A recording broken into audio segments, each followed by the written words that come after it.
చిత్తూరు జిల్లా కుప్పం నియోజకవర్గంలో బెల్ట్ షాపులు యథేచ్ఛగా నిర్వహిస్తున్న ఎక్సైజ్ అధికారులు ఎటువంటి చర్యలు తీసుకోకపోవడంపై ప్రజల్లో విమర్శలు వస్తుంది. కాగా కుప్పం ఎక్సైజ్ నాగరాజును వివరణ కోరగా మీరు సమాచారం ఇస్తే నేను చర్యలు తీసుకుంటానని ఆయన తెలిపారు.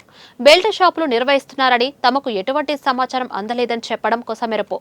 కుప్పం నియోజకవర్గంలో అక్రమంగా బెల్ట్ షాపులు నిర్వహిస్తున్నారని ప్రజలు మొత్తుకుంటున్నా ఎక్సైజ్ అధికారులు మాత్రం ఎటువంటి చర్యలు తీసుకోకపోవడం పట్ల ప్రజల్లో విమర్శలు వ్యక్తమవుతుంది. బెల్ట్ షాపులు నిర్వహిస్తున్న వారి నుండి ఎక్సైజ్ అధికారులు మామూలు తీసుకుని ఎటువంటి చర్యలు తీసుకోవడం లేదని ప్రజలు విమర్శలు గుప్పిస్తున్నారు. ఇప్పటికైనా ఎక్సైజ్ అధికారులు స్పందించి అక్రమంగా బెల్ట్ షాపులు నిర్వహించకూడదని ప్రజలు కోరుతున్నారు.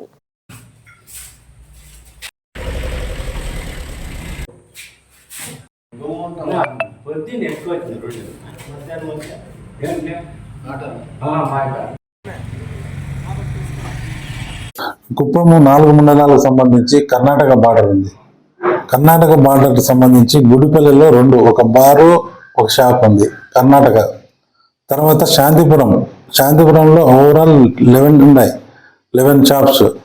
దాంట్లో 11 షాప్స్లలో బార్లు వచ్చి 4, మిగతా అన్ని వైన్ షాపులు సరౌండింగ్ శాంతిపురం మండలం ఓన్లీ. తర్వాత రామగుప్పంలో 6 ఉన్నాయి, దాంట్లో బార్లు 2, షాప్స్ 4 ఉన్నాయి.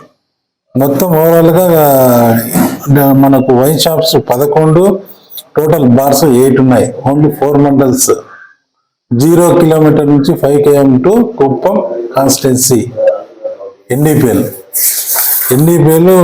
కేసులు మనకు సంబంధించి నేను డ్యూటీ వచ్చిన నుంచి 22 కేసెస్, 26 పర్సన్స్